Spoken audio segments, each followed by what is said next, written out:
online, what we are in right now is digitalization. Can you predict? I say that scientists, we need to be good observers. We also need to be good listeners.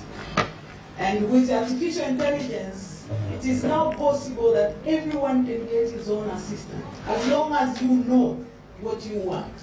So you can type the keywords, you can request information from Google, from AI assistant. Students can also get assistance they need. And we should not suppress this. Teachers, they get assistance. Farmers and firms can also get it at the right time, at the right place. So they are requesting what they need at that particular time and at that particular place. We have Google, Facebook, WhatsApp, YouTube, and all this. There are so many other. The global brands products. If you go to the next slide, please. Next. You see, these are the global brands right now. And if you go at the center, you see Apple, Google, Facebook, and so forth. All these are the information technology giants. Okay? If you look for agriculture, you'll see McDonald's and so forth. This is from the US anyway, but they are all global brands. If you think about these products and these services, they don't have any barriers to cross borders. Maybe if a country decides that I don't want to see Facebook in my country or something like that. I know Ethiopia was trying to do that, but they failed. And branding means a lot. And I also want to underscore, scientists, we need to brand. We need to brand ourselves. We need to brand research groups. We need to brand centers of excellence and really work on branding centers of excellence. This is what is actually missing at SUA. We have not developed very much the research system. And if we develop the research system very well, I know Maho is here, soil water, having all the scientists in one room, working together, had more impact than if we are scattered in our teaching, I call them teaching departments. Those are just for teaching. What is it for research? We have centers, examples of centers, like SASI, pesticide, zoonosis, or whatever. Those have been working, and also we see them being funded very well and developing, you can see impacts as well. Now, as I said, Sustainable Development Goal 2030 is very near, and we are not, we can see that we are giving up. We won't be able to reach the goals in a short period of time. Okay, now, what are the jobs? When I say science to business, our worry is about youth not having jobs. Our worry is about women not being fully employed into economic sectors.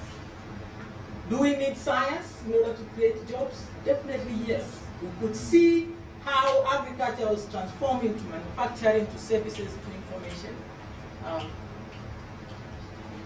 to information technology. The eras of agriculture, manufacturing, services, and information technology. As you move through that, in that line, you are changing jobs. New jobs come by. And this is what we need to do as science. Now, we always ask ourselves, people say,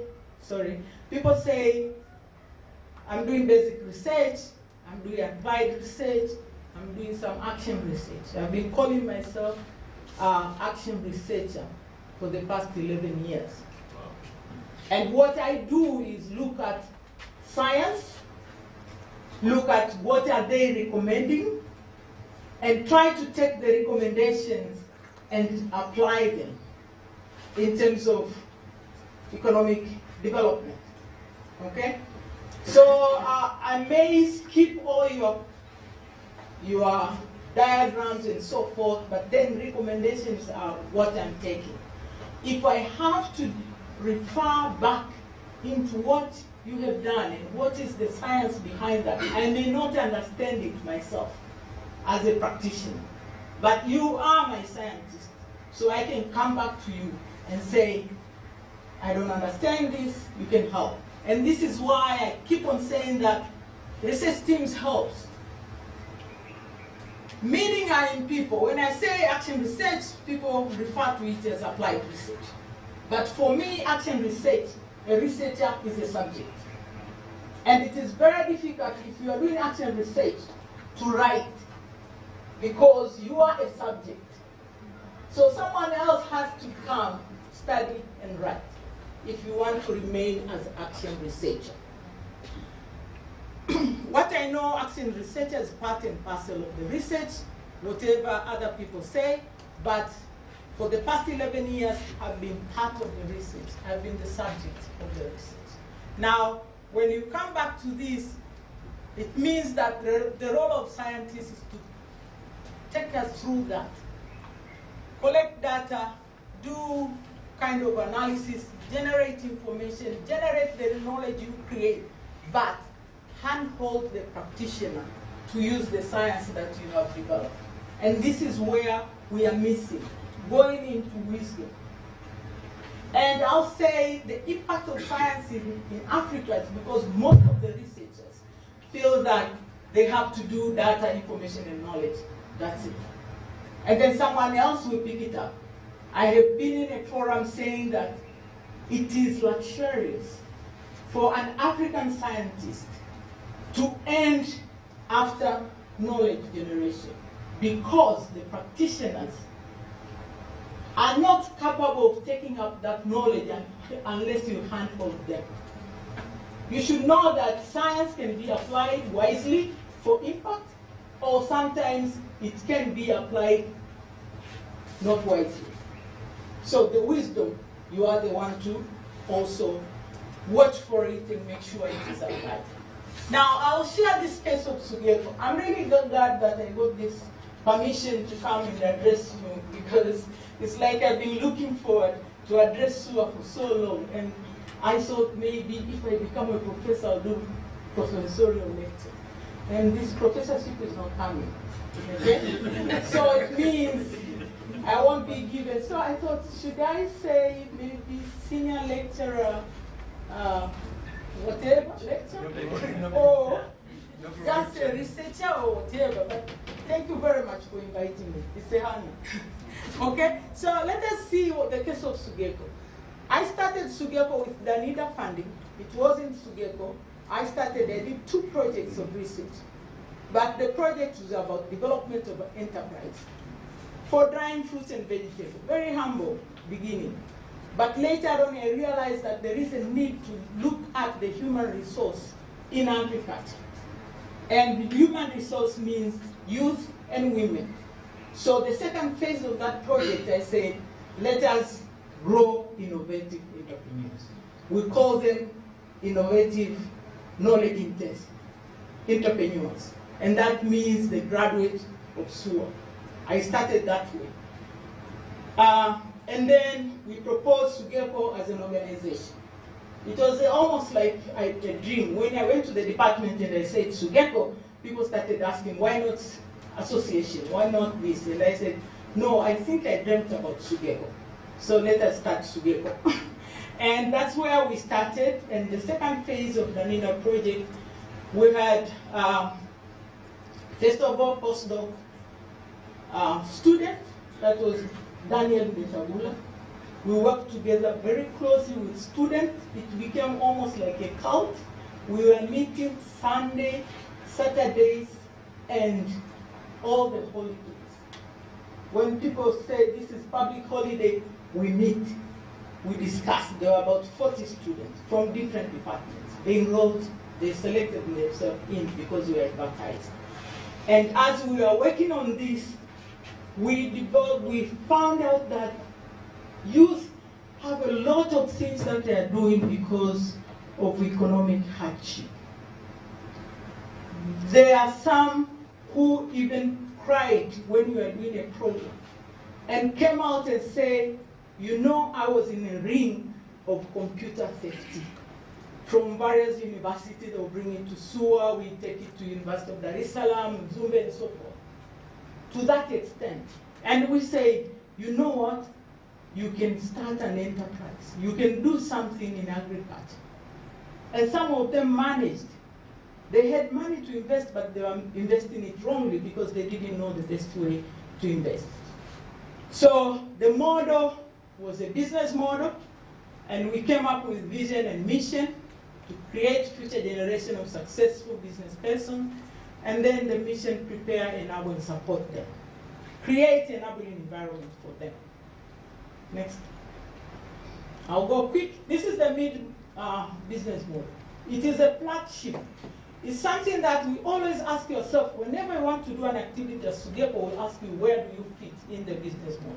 The mindset transformation, changing attitude of youth, working with them to see that agriculture is a place that they can also earn a lot. Entrepreneurship and business planning, just like classroom thing, but make sure you have a lot of practice in action. Internship. So when I realized that we can take people to Israel for internship, the model was there. So we said, we need to go in.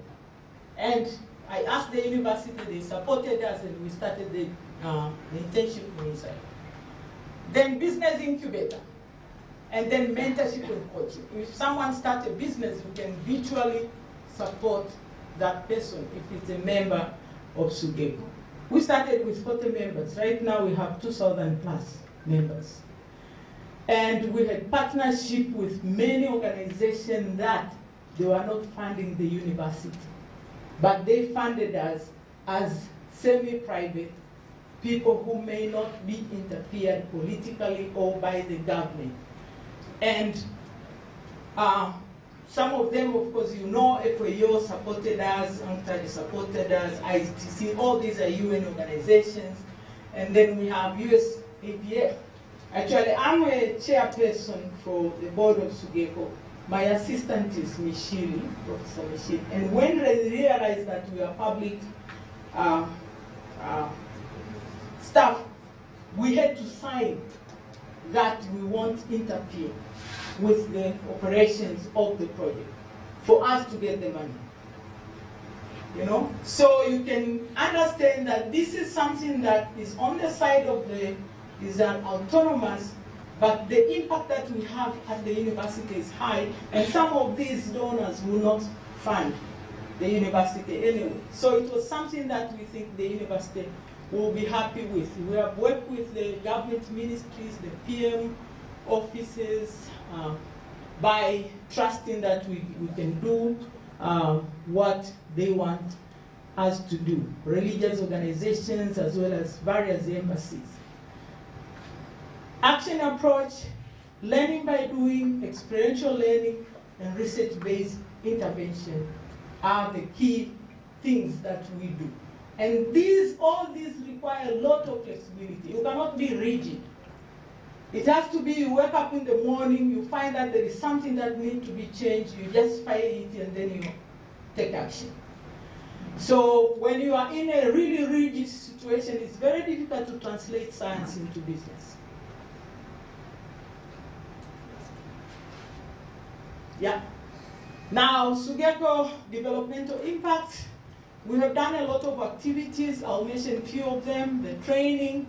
We have Jiajiri 4 times a year here at SUA, sometimes inter-university. We call the other 5 universities around Morogoro. Short courses, 4 days. You know, when Mashimba said, do you need 4 years to learn something? We did 4 days, 14 days, and maximum 3 months. Just recently, because Swiss Contact asked us to train for 3 months. We are very flexible. The last training that we had just recently, it was for 65 youth.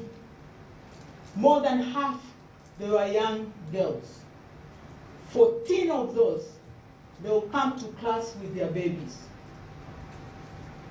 It has happened that way to the extent that we say women are not being trained in these kind of programs because there are no facilities for babies. One time we had a lady, we have a center in Rufiji who had, we didn't know that he was pregnant because we don't even ask that question. But when he was in the dorm, he delivered a baby. She was from Singida. So we had to take care of her, and she said, I thought this is the only chance for me. That's why I didn't even look at that I'm expecting a baby soon. So to that extent, so flexibility, I say, is very, very important. In that line, we have trained 60,000 youth for the past 11 years. Some of these numbers are big because the Prime Minister's project, that was 2.9 billion value, we went into 104 districts to train. Every district we are training 4,000. 120 for every greenhouse. And in that case, we had big, big numbers. Internship in Israel, this one is exploding. And that's why you see like the ambassador of US coming, the consular for the visa coming. We also have the European one that is also expanding. We are given 1,820 positions this year. And we say, we won't manage that. Maybe we start with 600. And the positions keep coming as they see how good our youth are in terms of learning, being trainable, and so forth. Incubation, we have incubated several businesses, can be wall-to-wall. The few that we have incubated wall-to-wall is Verojuice, people know that, Sanavita, there is Gate, and so forth, but we have many that are visual incubation. World Feeders, the Mark in Dodoma, who is also training a lot. Kizimba model, this is what Minister of Agriculture took it from us. We contributed into that. They didn't take everything, so we have to dissociate a little bit from that. It's not completely Kizimba, and we call this Sugeko Kizimba model because it has certain researchable qualities, characteristics, that maybe the ministry didn't see they're important. We also wanted to say develop a land market. For them, government has the land, we'll give the youth land to use and to own. So we see differences here and there. But we are working very closely with them. We train when they want us to train, mindset transformation and so forth. Mentorship and coaching, we have really successful programs in Kondoa, Kigoma, Mbozi, Rufiji. Institutionally, we have a satellite office in Yole. We open another one in Tengeru. Kizimbani, that is in Zanzibar. And then Tanga Municipal, we are developing their incubation center right now. There are a number of small-scale farmers that we reached and developed an extension model that says, I'll train you farmer, you train other 5. And they are in the program together. We did this with orange fish, sweet potatoes, and we managed to reach 24,000 farmers in Kilosa and Gairo. That is another setup. We said, whenever you do intervention, make sure you have a model. Categories of youth and women reached so far. University students, people think we are just for the university and graduates. No. We work with diploma students, and these ones also benefit from the internship programs all over the world. And out of school, out of job youth means Form 4, Standard 7, whoever. That is, we say it was a neglected group. If you look at the education system in Tanzania, that group that was neglected. Challenges is first identity. Who are you? In the beginning, it was even Sua was asking us, who are you? You know, it took some time for people to understand who we are. It took some time for us to be able to explain to people who we are really are. Because we are doing learning by doing, experiential learning. Okay, so it took some time. So we don't blame people for not understanding who we are. Youth are challenged parents are challenging communities and their mindset. They're actually against youth going into agriculture because it is difficult. Membership building is also something, relationship building. Yes, we try to collaborate with many, many organizations and developing partnership. We had to learn from volunteers from Canada who came and tried to help us develop how do we build relationship with embassies, with various organizations in development. We had to take risks at times. Try to be creative and innovative. There are a lot of risks that you have to take. We are experimenting while we need to explain why, when, where, and who, and how. Sorry. We are still searching out. Now, I wanted to take you through product development thing. This is very important, and actually at the banners you'll find what I'm talking about, technology. And this is also nailing down why research group is necessary. I'm a natural economist, but I have a passion in developing products. And I started it with the Danida project that I had. And I said, I want to add value to forest products. To forest, whatever. But also to horticultural products. So I went to engineering and met the students who are second year and third year, trying to see what are they doing in bioprocessing. That means you are processing bioproducts, right? And I asked them, do you know herbs? Which herbs do you know? Which spices do you know? And they were completely blank, very few. They will say clove and so forth. So I say, if we are a bioprocessor, don't you have to know the raw material that you need to process so that you design the right machines? They said, we are machine designers. So I decided to take this by myself. How do you distill essential oils? That was my question. So I bought a Chinese machine. Can you go back? Chinese machine. I fabricated this, the one on this side. So I was given a pointer, now I've forgotten. I don't know if it will work. You know, this one is the first fabrication, and this one is the next, because I want people who are doing welding in Morogoro. In my mind, I keep on telling them I want the Guangzhou here, the Chinese Guangzhou. So you start making little machines here and there to support. So I bought another one, just came 3 weeks ago. This is electrical. So we are trying to do a hybrid one on this, the other one on the side. So with this, these people are giving me feedback. They say, you want us to do, to make machines. How would we know what kind of machine and what do you want to perfume? So when I say this is a distiller, and I was saying distiller, but I said gongo. People who are making gongo, they use distillers. Sure. Then we went around to look for people who are doing gongo. And all these people were running from us. They thought that we were going to bring police and so forth.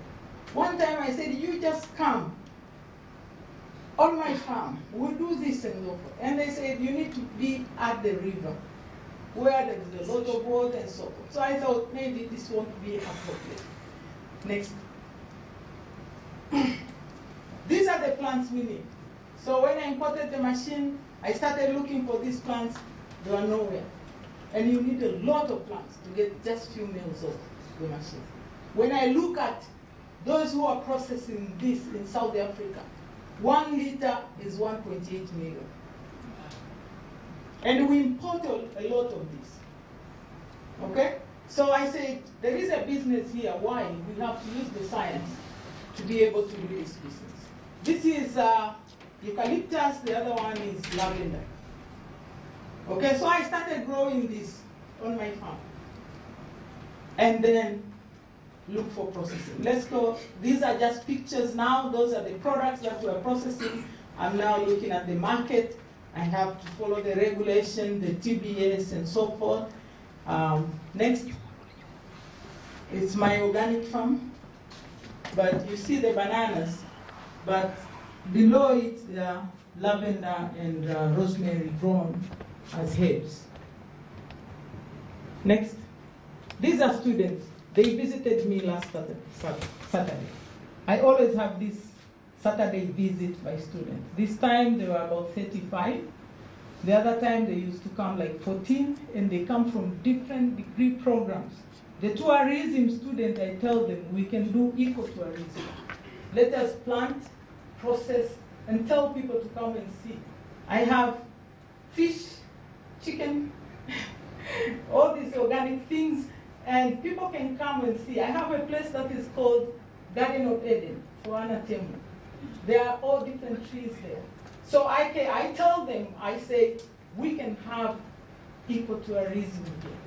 People can come, catch fish, cook, and so forth. So how do we get this into students is very, very important. Now, this is just acknowledgement. I have really hardworking people, people with passion. Executive Director Rebokatu Skimario is God-given. Joseph Masimba is God-given. The technical team, we have 8 doctors and 2, they are not doctors, who are supporting SUGECO for all the activities that we are trying to do. If it's research-based, if it's looking for science information and so forth, we go back to them. I won't mention names here, but they've been working very hard. We've been reaching out this year. We even trained 10 countries in SADC. We managed to make modules, 8 modules, and then we train grassroots organization leaders from 10 countries in Africa. And probably we'll go to West Africa, another 11 countries this year. So you can see the capacity has developed, and we are using science as much as possible to make sure that we deliver the quality. This is at our Banda. You can visit us tomorrow. I'll be there. I'm there with Dr. Lucy. We are trying to demonstrate passion entrepreneur, that we can also make your students, they don't have to think in their degree programs. They can go out of the degree program. People are asking, I'm an economist, how come I'm doing product development? I say, this is O-level chemistry. And I did O-level chemistry. So I should be able to use the O-level chemistry to develop a business. And this is just distillation. Right? Everybody in agriculture have heard of distillation in high school and O-level. Thank you very much. Thank you very much, Dr. Tem. Anna Tem, that was quite enlightening. And we have seen how you can translate or transform, translating science into business. We have seen a business case. May I make a proposal that we receive the next presenter, and then we have a general discussion at the end. Do you agree? Yeah. So once again, let's put our hands together, please. So I'm now delighted and pleased to invite Professor Henry Mahon, who will give us a talk on irrigation as an opportunity for agricultural transformation in Tanzania. Irrigation as an opportunity for agricultural transformation in Tanzania. Maybe to start with, I should say, I need to acknowledge the presence of my supervisor. He was my supervisor during my PhD work. So I take cognizance of that at the beginning. So Professor Mahon, he teaches and also a consultant in many aspects. He holds a Bachelor of Applied Hydrology from the University of Dar es Salaam, MSc in Irrigation Engineering from the University of Newcastle, UK, and a PhD from SOKOINE University of Agriculture. His areas of specialty include hydrology, irrigation, drainage, water harvesting and climate change. He has a long experience in managing and implementing various research projects and has published extensively.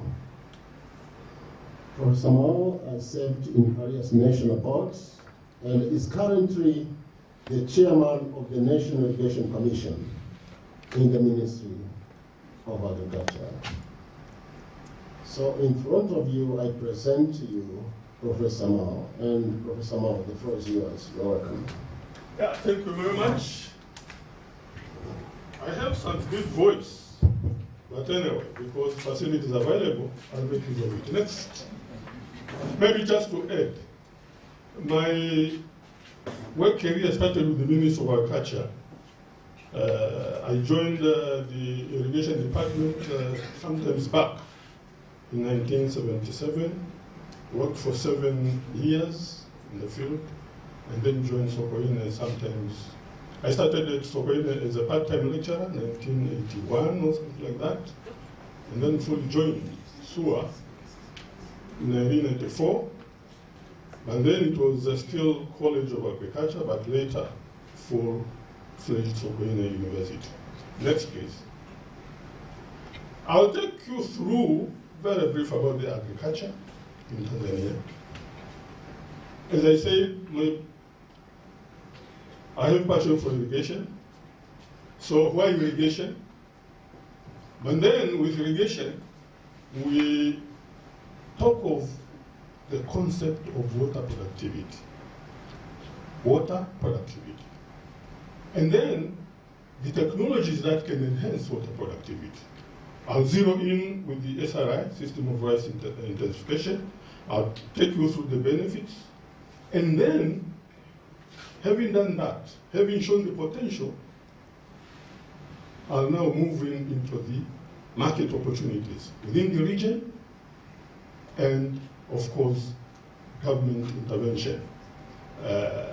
Enough to say, I'll have to cover a little bit of government, being the chairman of the National Irrigation Commission. So I'll just briefly where the role of government is. Next, please. Well, this is very standard. Agriculture is a very important sector and contributes to GDP, and also it carries a lot of employment opportunities of the population, more than 65%. Next, please. So, why irrigation? We need irrigation, but the type of irrigation we need is very important. In Tanzania, in many cases, we practice supplementary irrigation, whereby we depend on rainfall at the same time. During dry spells, then we apply irrigation. But in some certain areas, we can have 100% irrigation. So, the issue should not be how many hectares are under irrigation, but how many hectares get optimal amounts of water to meet the crop water requirements. I once worked in Kikafuchini irrigation scheme, and that scheme was under farmers. When they irrigate, and we go to the field, and we stand in the field, you find the water rising to your knees. That's what they call irrigation. But do you really need all that water? So in many farming systems, there is a lot of water that is lost. And the next slide will show you this. If you get 100% rain, the big arrow, we have got evaporation which contributes 30 to 50%. Weeds take 10 to 20%. Runoff, 10 to 30%. And then deep percolation, almost 5 to 10%. Now, this links very well with the previous speaker, whereby if you get your runoff and deep percolation going to groundwater recharge, that is okay. But the intention of irrigation is not to allow those losses. The intention of irrigation is when the crops are, which takes about 10 to 30%. So we have to manage the water resource very, very carefully to maximize what we call water productivity. Next, please. So the concept of water productivity, irrigation, therefore, should be viewed as one of the management tools available to farmers. When combined with other tools and inputs, enable them to maximize productivity and profit. We always measure what we get from the fields in terms of yield.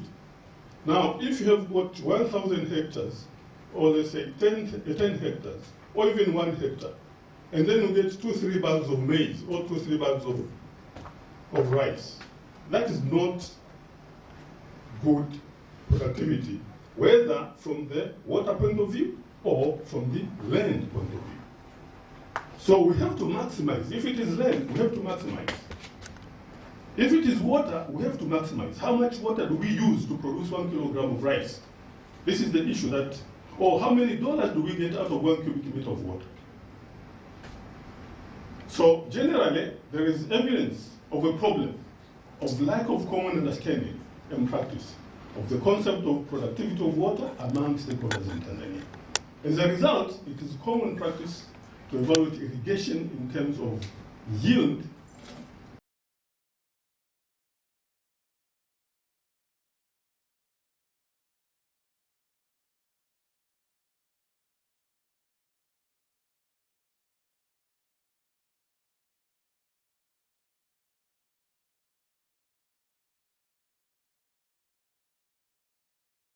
out of 1 cubic meter of water. This is very important. This is where climate change comes in. Projections, and this is very clear. We are going to have more temperatures, 1.5 degree rise, as mentioned earlier, but also we are going to have less water because of whatever is happening on the globe. Next, so technologies for enhancing water productivity in smallholder rice farmers are now zeroing into farmers. Now, there are several technologies, including drip, sprinkler, furrow, border, and so on and so on and so on. But there is this thing which is called System of Rice Intensification, SRI. I don't know how many of you are aware of this technology, but the principles of SRI, one, seedlings are planted very young.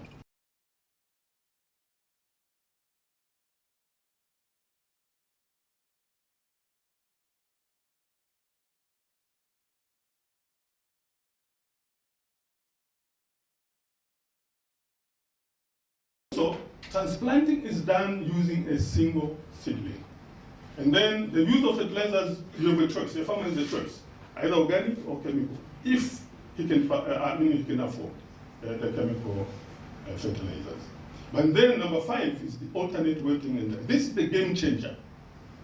Alternate drying and wetting. Conventionally, the fields are flooded throughout the season. But here, we are doing drying and wetting. We input water when the water is required, when the soil has dried, and then we apply water again. So alternate drying and wetting. Now, this has got a very big significant benefit. And then finally, weed management. With SRI, the weeding frequency or the weeding runs will increase maybe 2 to 3 times. And the reason is obvious, because once you dry the land, weeds come up. With continuous flooding, weeds are suppressed. And farmers use this continuous flooding in order to avoid the labor due to weeding. But it is not beneficial. Next, please. Now, you can see on the left-hand side, that is the seedling that is globally planted, 8 days. On the right-hand side, you can see the blocks. I mean, these are 25 by 25 grids.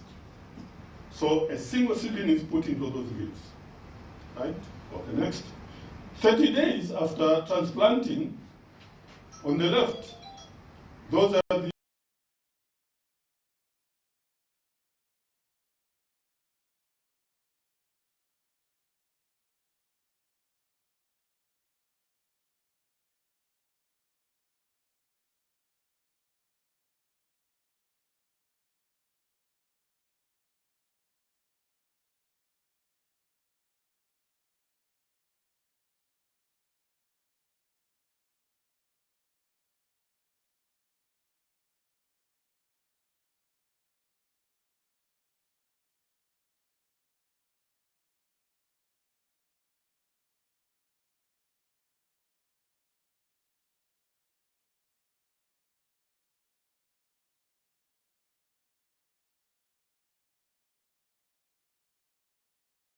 you can get 50 to 200% increase.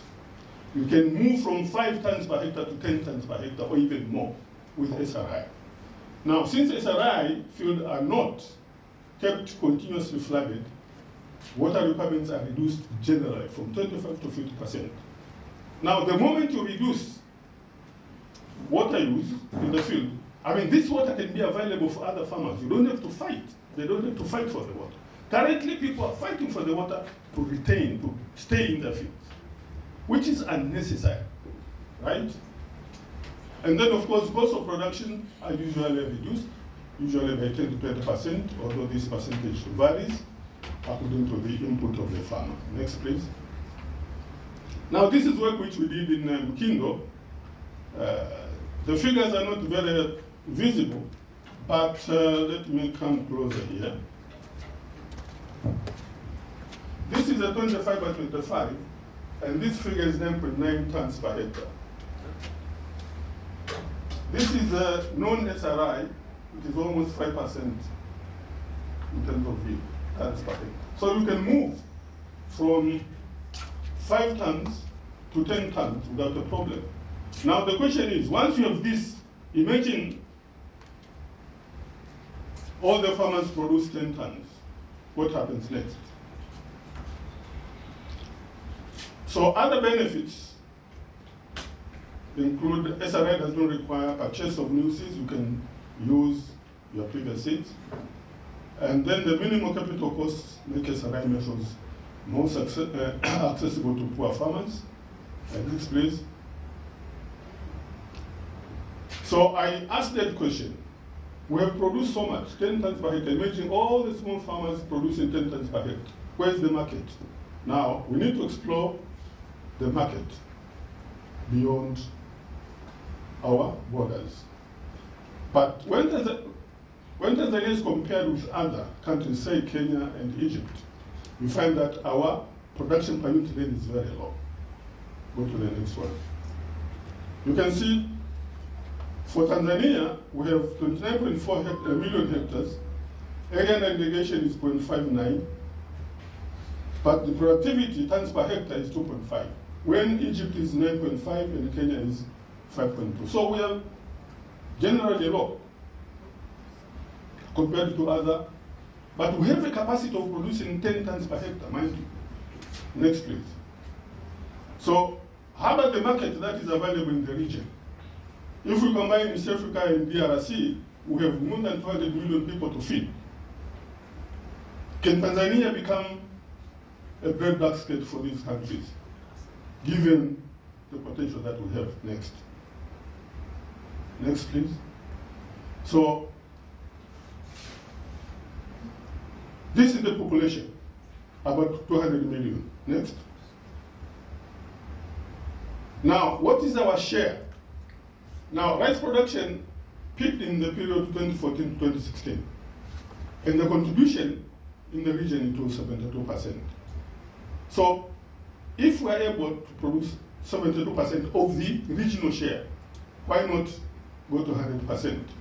So, irrigation, if well tapped, can serve as a platform for agricultural transformation in Tanzania. Next. Now, this is where Tanzania peaked. We had a contribution of about 72%. This one here. Now, if you look to other countries, they are quite low. So all this market, we can take it if we really mean serious. So next. But now, that is the regional level. How about at the national level? What do we have? What are the opportunities where we have irrigation? So rice production is associated with various activities. And where there is a rice irrigation scheme, so many businesses come up. Let's see the next slide. This is an example in Mkindo. The irrigators organizations have a good warehouse, and this means a lot to them, because they can even store different products from the farmers at their cost. This is another development. Just close by, private entrepreneurs have come up This is a storing and milling facility at Mkindo, owned by Mr. Makala. And then also harvesting. Small water combined harvesters come to the area.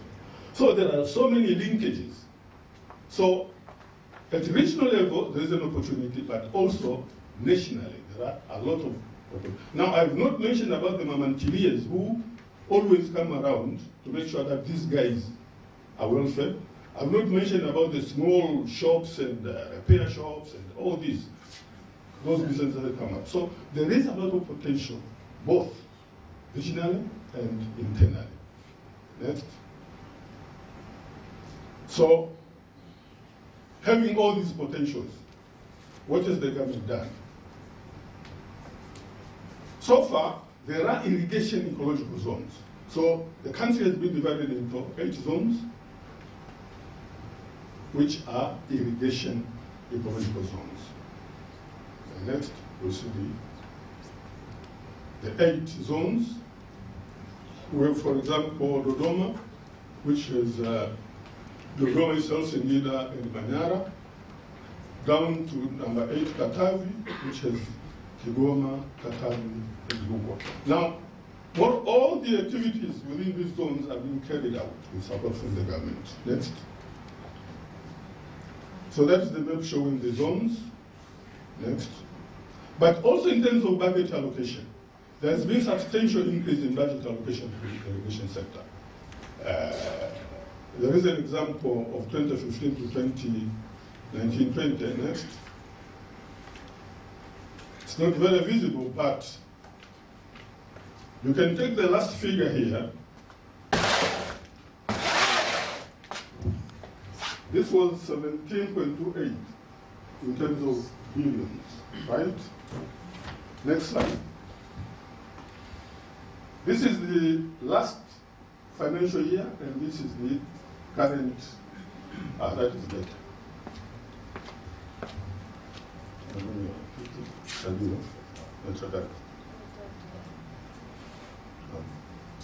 Yeah, so, for example, 2022-23, the current year, which is finishing, the allocation to irrigation was 306.7 billion, of which 361.5 billion is for development. This has never happened. The budget that has just been passed, 2023-24, the allocation for irrigation is 373.5 billion, of which 361.4 billion will be for development. So this is a very, very big jump. In my knowledge of the irrigation sector, since I joined, we have the best policy environment and financial environment from the government. So if we make all this into reality, given the market which is available, given the technology that is available that can give us 10 to 15 tons per hectare, I think this is a big opportunity which we have in the irrigation sector. Next, please. And then, of course, there is this Agenda 1030. I don't know how many of you have heard about it, but in short, it is an ambitious agricultural transformation plan initiative of the government. Of course, different areas will be supported, and this includes irrigation. Next. But go back. The point here, it is aimed at attaining an impressive 10% annual growth rate for the sector by 2030. That's why 1030. Next. Now the areas include irrigation, farming, but also increasing the value of export of agricultural produce. We have a market in the region where we can export our rice.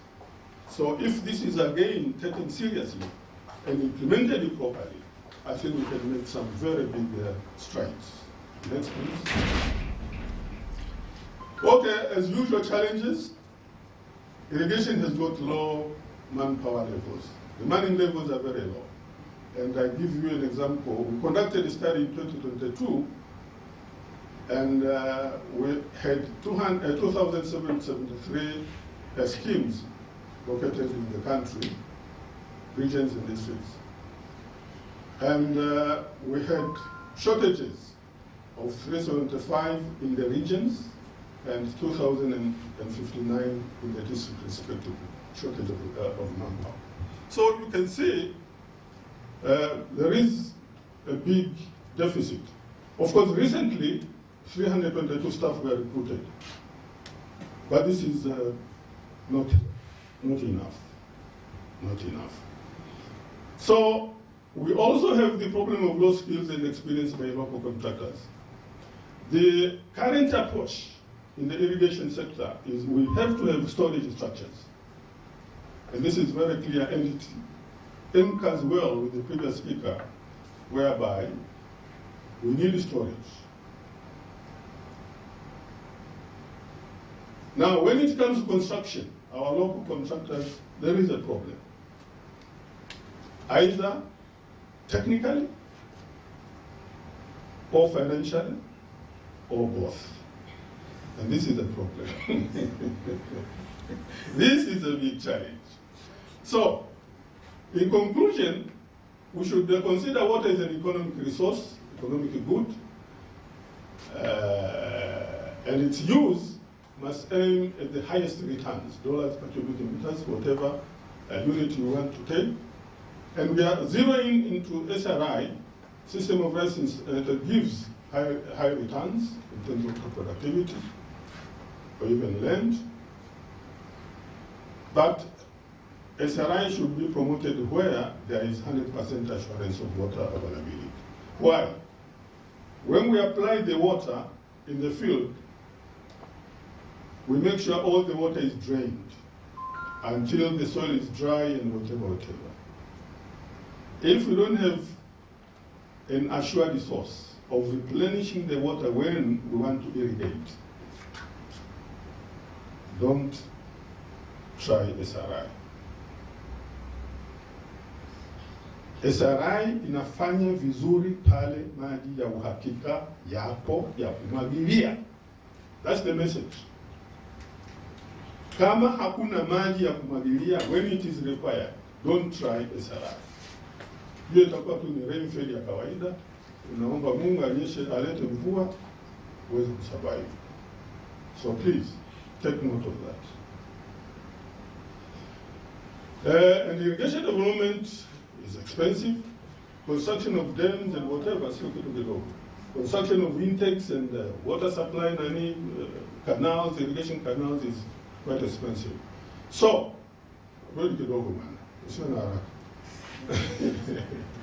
so the government should continue to support this area.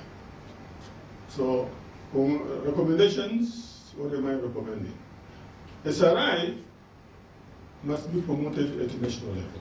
Currently, I don't know what is wrong and what is not happening. A lot of our people don't know what is SRI. And those who even know, they don't want to expand. Kuna shida. Tumekuwa kwenye hii game, lakini sioni kama kama natoboa, yani kama vile sijatoboa bado. So, but the government should put in place a return to investment mechanism so that beneficiaries can contribute to cost recovery, and the recovered money can be taken to other areas, other sectors of the government. Asanteni sana.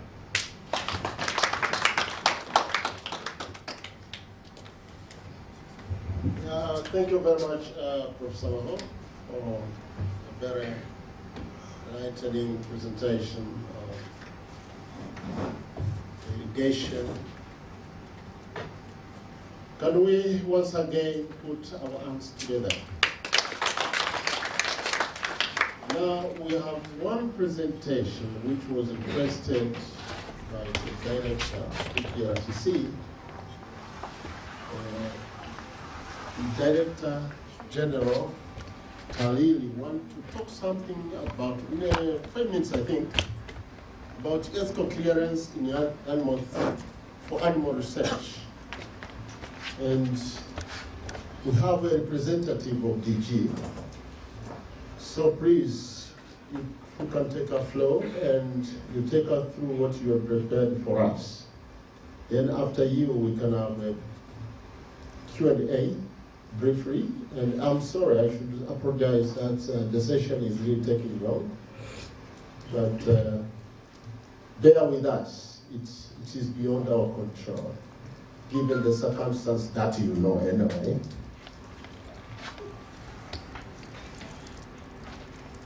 So you're welcome, please take the floor, and you may come this side. If you have do you have slides? Yes. Oh, okay.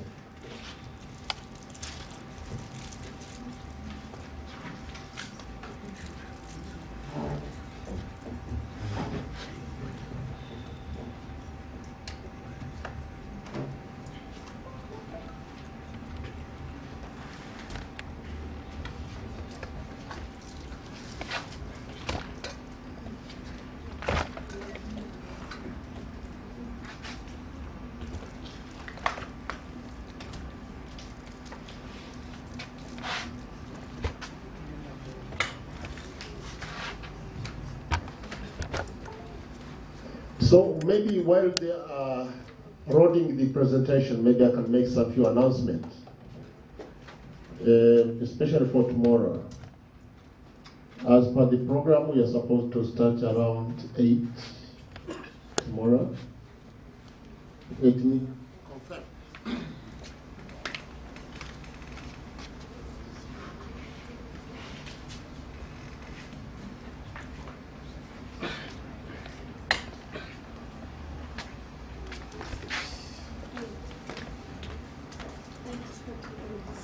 Yeah, so at 8 we shall be starting the registration, and effectively 8:30 we shall be starting your session. So please, let's observe time. And tomorrow we are going to have parallel sessions. We shall have one in this room. This is called, I'm told this is Elephant O. So this is Elephant O. And the other one will be the Giraffe O, which is quite opposite to here. And I think some of you might have visited the poster. We had a poster session before lunch. But I'm not sure whether you managed to visit all the posters, because we also have other posters in that hall as well. And some will be stick around tomorrow, in this or around, so that you can also have time to go through. It's going to be a kind of intensive schedule for tomorrow, because we have many presenters and each of us will be given 10 minutes to deliver. But those who will be our repertoire, we encourage you to maybe stick to time and try our best to see. Be able to confirm who will be around tomorrow, because some might be submitting but not showing to present. Anyway, but we'll find out tomorrow morning. But my request, please, as you are, maybe also others might be joining us tomorrow as well, let's all be around. Because the conference makes sense if at all we can turn up in a good number. It doesn't make sense if at all we are 3 here and maybe there are 2 there. Then that is not a conference. And again, still we have a very low turnout as well. And if I look at the profile of instructors here, I think we are quite very few. And maybe it's because we have so many events happening today, all are loaded together. But anyway, let's see how tomorrow looks like. So I'm now pleased to invite our next speaker, who will take us through the ethical considerations for animal research. You're welcome, DG. Thank you. Good evening. Just to create some awareness on the ethical clearance. My name is Henry Chota. Talili was established by an Act number 4 of 2012. And it is mandated to promote, regulate, coordinate and conduct livestock research in Tanzania mainland. The development and the dissemination of appropriate technologies for the improvement of livestock industry in Tanzania. Next, please.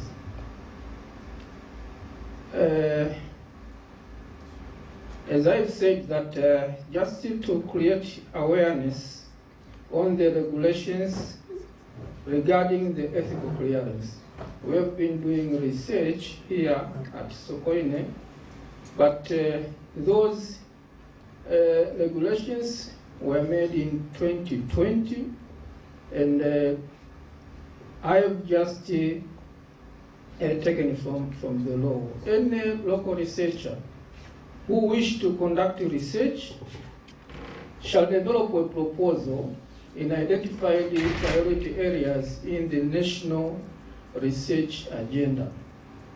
And for a foreigner who wants to do research in Tanzania has to have a collaborator based in Tanzania, the local researcher.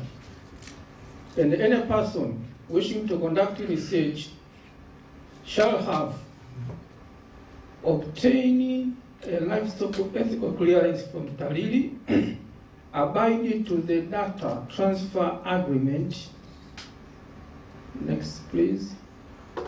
And also abiding to the material transfer agreement MTA generated by TALIRI. Foreign researchers shall be required to obtain the certificate of clearance from the Commission of Science and Technology, COSTECH. Subject to approval, researchers wishing to conduct research using the live animals shall have to obtain an animal welfare clearance from the responsible organization. Next, please. Those are the fees for researchers wanting to conduct research in Tanzania to get an ethical clearance. For local researchers, it is 200,000 shillings. For foreign researchers, it is 500,000 shillings. Local student, masters, 50,000. Local student, PhD, 100,000. Foreign student, bachelor, 150,000. Foreign students, masters, 200,000. And the foreign student PhD is 300,000 shillings. Failure to have an ethical clearance, any person who releases research results without consent commits an offense, and upon conviction, in the case of local students, in the case of local researchers, they are liable to a fine of not less than 1 million and not more than 10 million. For foreign researchers, it is not less than 5 million and not more than 20 million.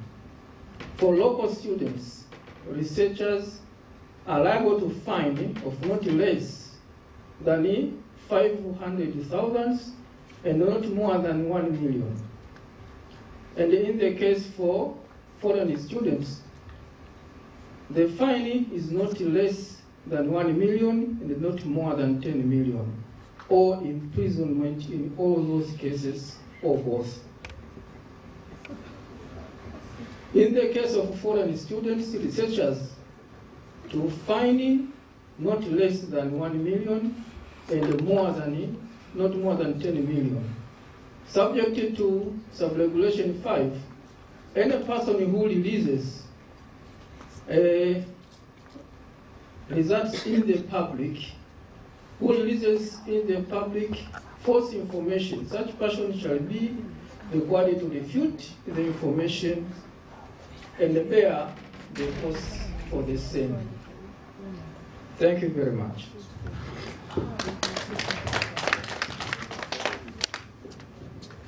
Yeah, thank you, Tariri, for letting us know what is happening under the carpet. Actually, it's not under the carpet. Now it is open. Now we have heard Tariri, next time you will hear Tafori, next time you will hear Tari, next time you will hear, and so many, okay? Yeah, but anyway, it is open for discussion, but anyway, this has been passed already. It's a matter of compliance. So you have no room to discuss unless it is being returned back to the parliament for discussion and whatever modifications. So it is there. It was just a matter of us to know what is happening around. There's room for clarification. Yeah, of course, we are now opening up like 10 minutes discussion around the 5 presentations. Do I call the presenters on the front seats? Maybe. And get seated on the front seat so that at least you can see the audience and receive the questions if they are. And the Tariri, please, we also want you here. Maybe there might be some areas where we still need some clarifications around. And if at all these regulations are shareable, I think you can share with us. I request you to also share with us your presentation because we would like to disseminate it widely as well. Anyway.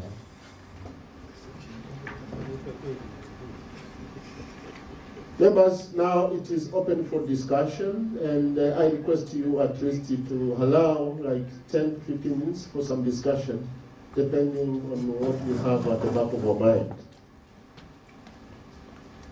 Right, Professor, you're welcome.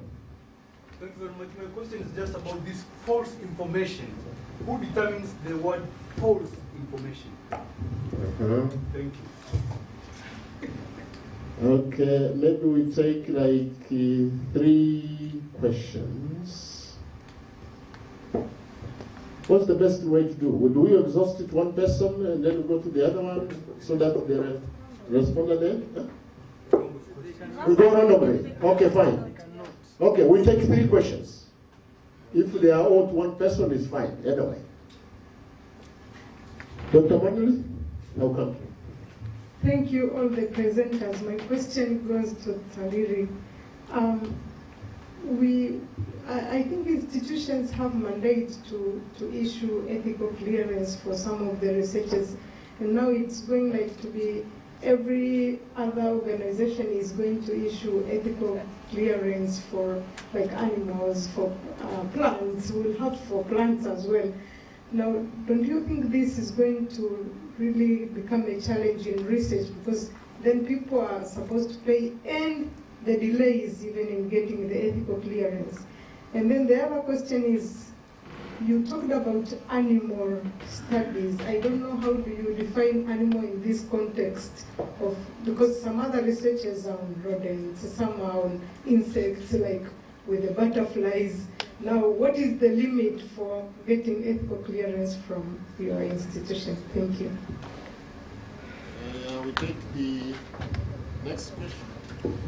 Thank you. Yeah, so my first question is to Prof. Mahao, and this is with respect to, do you consider using artificial intelligence maybe for data collection, but also to improve, let's say, the efficient use of water that will be used for irrigation? I've seen some technologies that they are not yet using artificial intelligence, but there is room to use artificial intelligence to control the use of water. So do you consider that in SRI?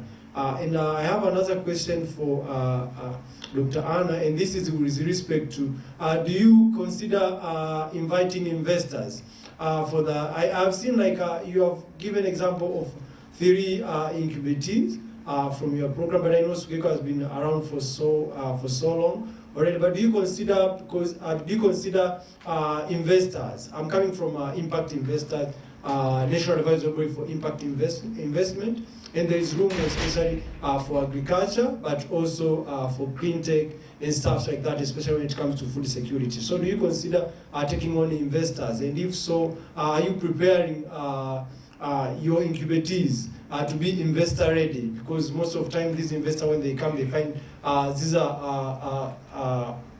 enterprises are not ready for investment. So do you take any initiative to prepare them to be investor ready? Thank you.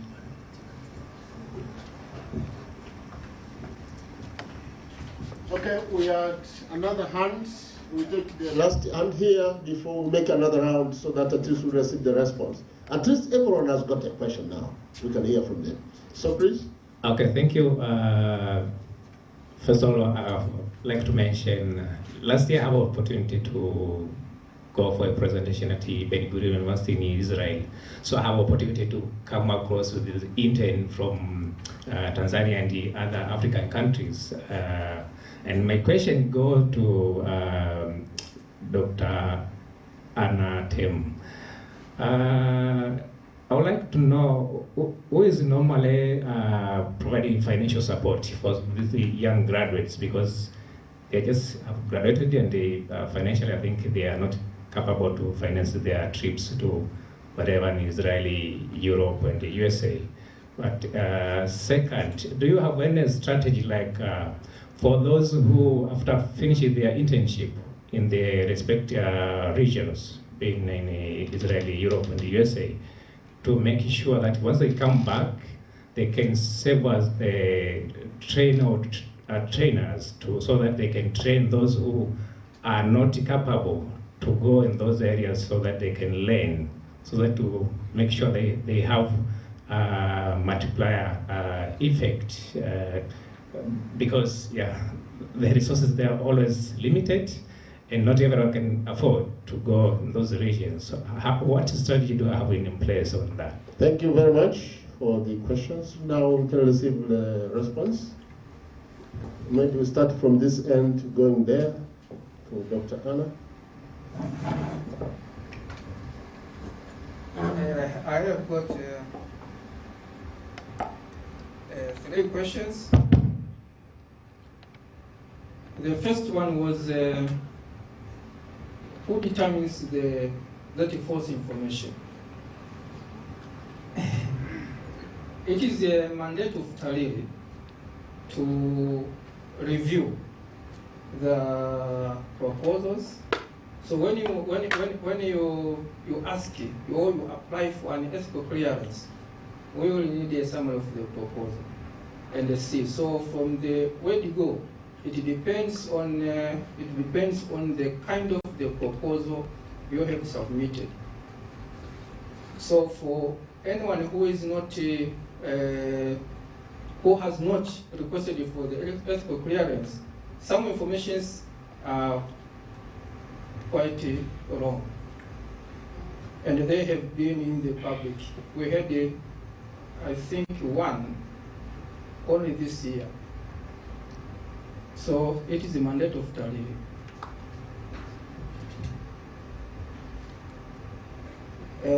Institutions do provide ethical clearance. We had a discussion with COSTECH. I think the institutions were mandated by COSTECH to provide the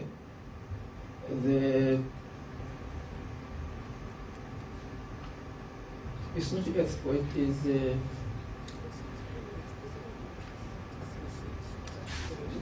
Research clearance. Research clearance, yes.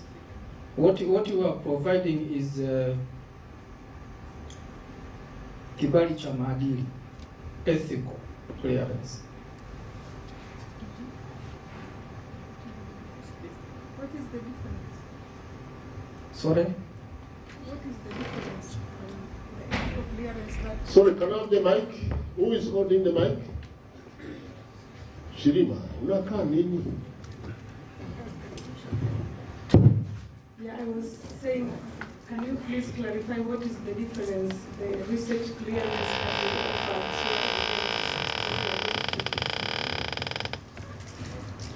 you offer? Ours is ethical. Is to deal with the ethics. Ethical clearance. COSTECH offer research clearance. we offer ethical clearance. Excuse me, can I intervene? Can I intervene a bit? Maybe we need to be very clear on these issues because if it's a local researcher, you don't need a cost-take permit. You get it from the institution. Yes. And if it's a foreigner, then have to apply through cost-take for the permit. But somebody needs to have a contact person who is in one of the Tanzanian host institutions. That's the kind of arrangement. And if it comes to wildlife, there is Tawili, of course, on the background. Yeah. So all these are issues which are more institutional based kind of. But anyway, you had a follow-up question. Yeah, my follow-up question was, perhaps you got me wrong about the false information. Information here, it can easily be presented the wrong way, but results. I think you said that if somebody presents wrong results, they will have to refute them and they bear the cost. So my question was, who determines that these results are false? Because we know at times politics enters into research. Somebody finds a genuine problem, reports it, but the government does not want that thing out. And then they might say you presented false results when they were not false. So, yeah. Yeah, you can take that. Okay, can you respond? You can respond to some level where you think you are comfortable. Find your comfortable zone, you can respond. Otherwise, we'll make some follow-ups.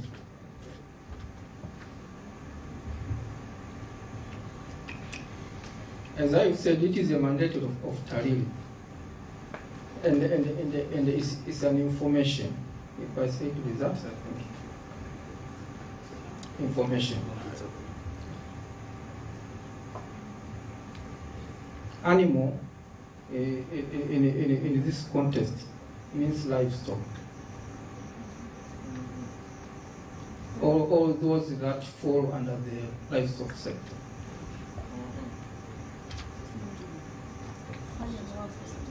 Not yet. Not yet.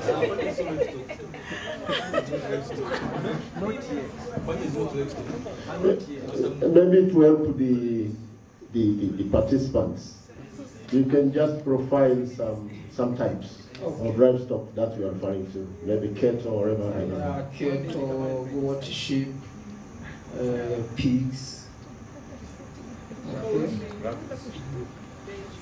Okay. Chicken. Rabbits. Yeah.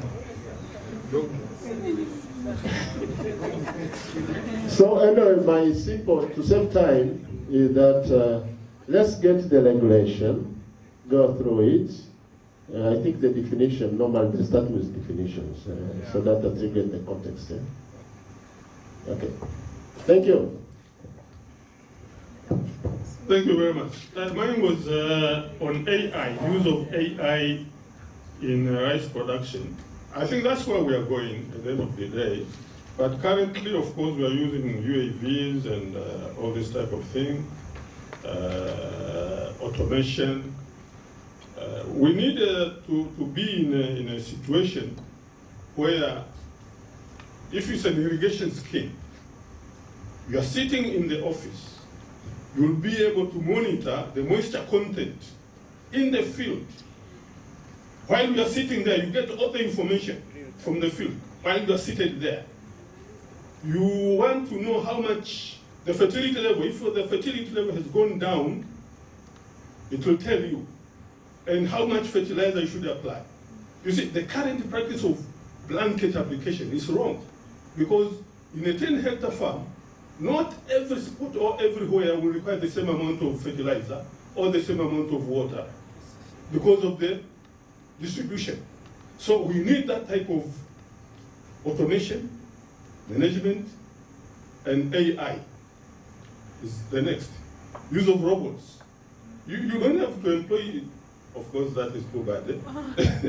You don't have to employ 5,000 people if you can have robots doing the work. It's bad. In economic situations of ours, where youth need to be employed. Yeah, opportunities. But anyway, that is the future of development. We cannot stop it. So AI will come. Currently, we are using UAVs, we are using automation, but the level is bad, bad or sad. We need to do more. So I agree with you. We need to do that. Okay, there are two questions. Are we considering inviting investors? Yes. SOKOINE is a cooperative, and we are looking for impact investors.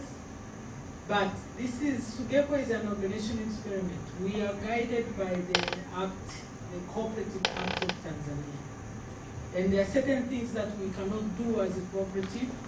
And we have opened up a business company. On the side, actually, I used to call it GECO. And we registered it last year. And from last year, we have engaged some investors. We are doing inputs. Right now, inputs, the maize seed that we are importing from Egypt, we are trying to match up productivity by improving the genetics. And yellow maize was one of the products that we identified for the feed industry as well as for as food and feed.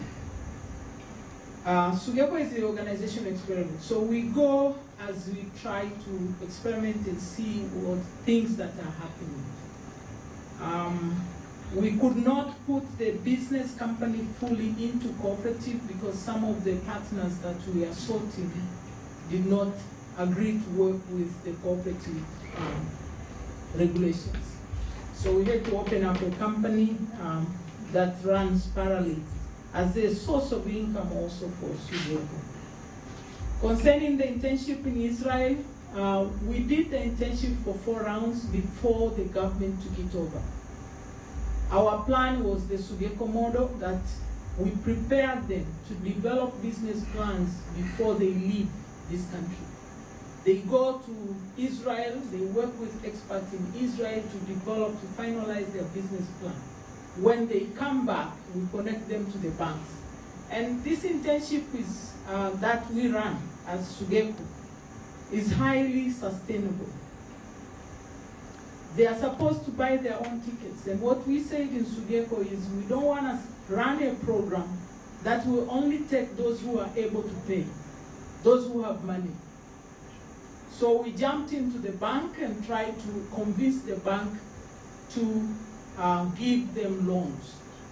It has been a very difficult journey. The first time I took the 20 pioneers, they were all agribusiness students.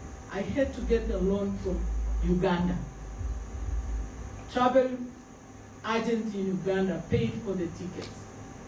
And we had to pay the tickets back with interest. So we started asking ourselves, we are now supporting Uganda. So we decided that let us make sure that we get the money from in the country. And in the beginning, it was very difficult for the bank to accept us. So I had to fundraise from my technical team, people who are supposed to receive their honorarium from some consultancies. I said, please, I'm going to use the money to pay for the ticket. And they look at me in their eyes and say, what are you doing? I said, in 3 months' time, you'll get your money back. And these internship payments are 100% repayment. So we managed to develop reputation. We use CRDB then by showing them that in 3 months, these people pay back. And from there on, we have continued like that. And when actually numbers increased, it was very difficult to get the loans because you have to get permission from registrar of cooperative for you to take up the loan. There are always loan limits. So the government took over, started taking interns to Israel, but they didn't follow our model. So they go, they come back. There are no programs. Okay? The government, instead of the sustainable way of paying for these people to know if you take the loan, you have to pay and the pinch of paying back and so forth. They are not planning that. The government gives them the money, they try to push for them to pay, and sometimes they avoid paying. I remember the first time when the government did it, I had to plead and say, you guys, I'm your mom. Make sure you pay this money back to the government, otherwise the program will die. Now, actually, everybody pays back. It's the government system. What they do after, we've been trying to talk to development agencies, talk to the government, and say we should have an after-internship program. In the US, where we have taken more than 400 students already, some of them decide to stay in America. And that's why the visa person visited a week ago, to see what can we do to make sure that these people come back. Because it's a migration problem now. Okay? And because we don't do the induction that we were doing before the Israel, when we started the Israel program, this has become a problem. Because people don't understand consequences of staying beyond the permit that you have on the visa. So the consular came and we had a lot of students from first year. I mean, the ground was full. We could not give chairs to everyone. And these people, first of all, I had to run and talk to them about what is a passport and what is a visa. You know, because people have never seen a passport. They are at the university, but they've never seen something called a passport. You know, so they may not even know the consequences of staying beyond the permits that you have given in the visa. So they were told the consequences. You become illegal immigrants. You cannot, if someone does anything to you, you won't be able to report it to the police and so forth. So someone can start very well with you, give you a job, give you a good money, but later on it can decide not even to pay you, but you cannot go out to say, okay, maybe I'm going to some other place to work and so on. But someone told me there was a wedding between students, 2 students who are really good students here at school. They got married 2 weeks ago, and there are 150 students, I mean interns, who attended that wedding. Half of them, they've overstayed. So we have developed a program because there are a lot of youth who are going using our name. So right now the embassy will be receiving the names for our members who are going to the US. We have given them the signature sample, we have given them the stamp, so I will stamp your motto. So when you go and say you're a SOGECO member, they will check the list. And if you are not in the list, you won't get visa. Because there are a lot of online applications that people go with our headed letter and so forth and say they are SOGECO because they know that they will get the visa. Now, it won't happen again. There are students, actually, we are supposed to come and talk to the university who can use fake transcript. They know that we are taking students from animal science, veterinary science, the farms for animals, they are taking more people and so forth. Engineering students from University of Dar es Salaam. How can our certificate be used like that? There must be security features. And actually we have started nabbing them because there is this QR code and things like that that we can use to see exactly if this is the right name. And we nabbed someone from agronomy who took a certificate from animal science so that he can go to Denmark. And these are students actually, because for Europe we are taking students before they finish their school. So there are things that are happening that we need to control. But it is highly sustainable. We give them a loan. We guarantee the loan. Now Equity is giving 9,500,000 something pocket money, the return ticket and so forth to every student. And then they pay within 6 months. So anyone can really go, because if you are a member of SOGECO, you've done all the applications to SOGECO and so forth, this loan is available. Great, Dr. Hannah, and thanks for those enlightening ones. Do we still have any burning issue? I think we can close now. Yeah. So, the resilient people, we are very thankful to you. I'm trying to call you back, nickname you as resilient, because we have lost some of you in the course of. So let's put our hands together for our presenters. Asanteni sana, and I should say this should be the end of day one, but please, let's all turn up in a good number tomorrow so that we continue with our conference. Asanteni sana once again na jioni njema.